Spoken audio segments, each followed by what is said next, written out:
All right, so today we're going to transport ourselves back to ancient India, to a conversation that happened on a place called Vulture's Peak. It's between the Buddha and a wanderer named Dīghanakha, who shows up with a really radical point of view. Let's get right into it. So this is how the wanderer kicks things off. Can you imagine that? Walking up to this great teacher and just declaring, "Nothing is acceptable to me." Not just a few things he dislikes, but everything. It's this absolute total rejection of the world, of all ideas, and this one bold claim is really the key that unlocks this entire fascinating dialogue. So what exactly does it mean to hold a view like this? Dīghanakha isn't just trying to be difficult. He's actually putting forward a serious philosophical position of complete skepticism. But as we're about to find out, a mind that decides to reject everything ends up in a pretty tricky spot. And there it is. Boom. With one single, brilliant question, the Buddha just completely exposes the crack in Dīghanakha's logic. I mean, think about it. If nothing is acceptable, then your own view, the idea that nothing is acceptable, well, that has to be unacceptable to you too, right? It's a perfect logical trap. The statement just refutes itself. You can almost feel the ground shifting right under Dīghanakha's feet. The Buddha then kind of zooms out to make a bigger point.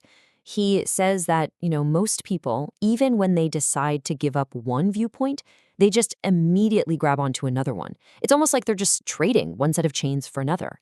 The person who is truly rare, he says, is the one who can release a view and then not immediately grasp for a new one. That right there is the huge difference between just changing your opinion and really, truly letting go. Okay, so now we're getting to the real heart of the matter. The problem isn't just Dīghanakha's very specific negative view.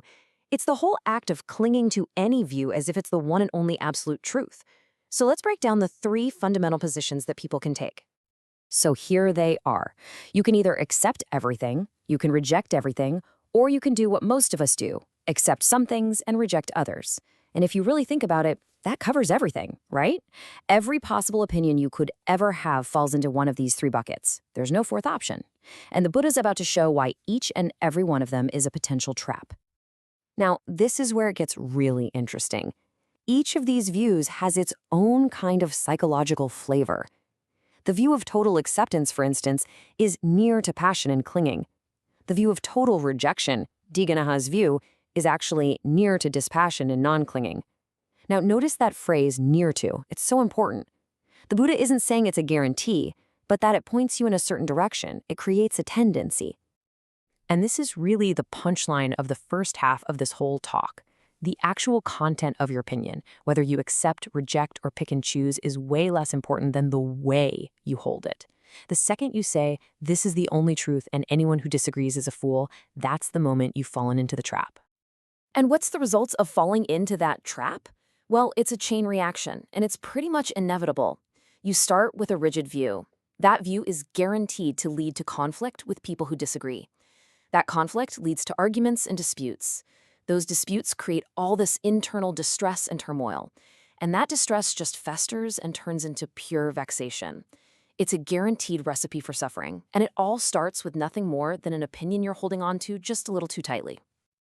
Okay, so having just masterfully taken apart the whole problem of intellectual views, the Buddha now makes this dramatic pivot. It's amazing. He's shown Dīghanakha the trap of his own mind, and now he's going to show him the way out. This is the question that just changes the whole game.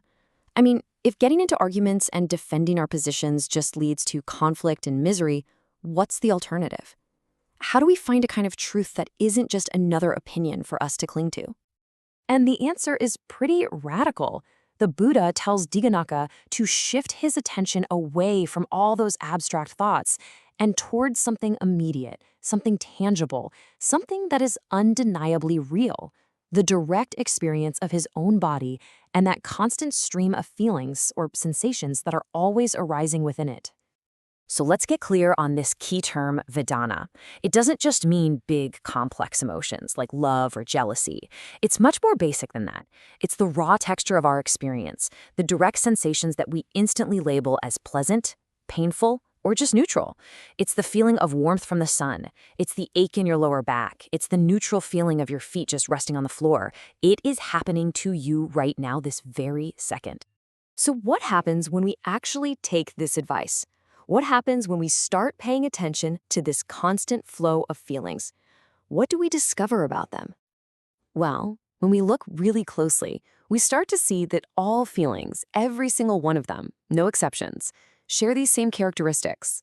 They don't just pop up out of nowhere. They're conditioned, meaning they arise because of causes. And because of that, they are fundamentally impermanent. They are literally born to fade and cease. And this isn't some philosophical theory. It's just an observable reality. Just think about the most wonderful, pleasant feeling you can imagine.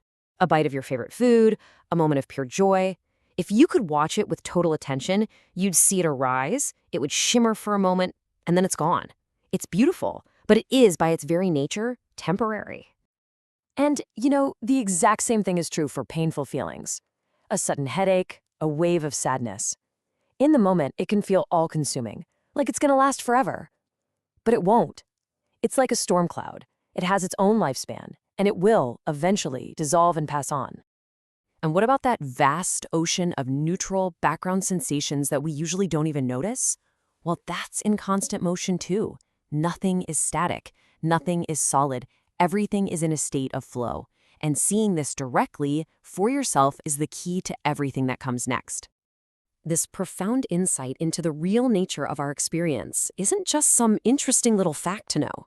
It has the power to completely transform a person from the inside out. So let's see what actually happened to the people who were there listening to this on that day. So this is the progression that leads to freedom. When you truly, deeply see for yourself that every single experience you either chase after or run away from is impermanent, a natural sense of disenchantment arises. You just stop being so captivated by it all. This disenchantment leads to dispassion, which isn't coldness, by the way. It's more like a balanced, unshakable calm. And out of that calm comes liberation, real freedom. Now here's the really incredible part of the story. There was another person there that day, standing and fanning the Buddha. It was his chief disciple, Sariputta. And just by hearing this teaching being explained, his mind was completely and totally liberated. He reached the final goal right then and there. It just goes to show you the unbelievable power of this teaching. And what about our wanderer, Dīghanakha? Well, this just perfectly illustrates the change in him. He walked in with a statement of total rejection, a mind that was completely locked shut. He leaves by saying, "I go for refuge." He has moved from a place of absolute skepticism to finding a path that he can actually trust, a path that isn't grounded in some opinion, but an observable, verifiable reality. And this is the specific insight that arose in him. It's what's known as the opening of the Dhamma eye. He saw for himself the fundamental law of impermanence. Anything that comes into being must, by its very nature, pass away. And once you really see that, you just can't cling to things in the same way ever again. And so, this ancient dialogue leaves us with this crucial question. It becomes a personal investigation for each of us. What would actually change in our own lives if we spent just a little less energy defending our intellectual positions and a little more time simply and quietly observing the ever-changing flow of our own direct experience? The answer to that question, it turns out, isn't found in any book or any teaching, but in the looking itself.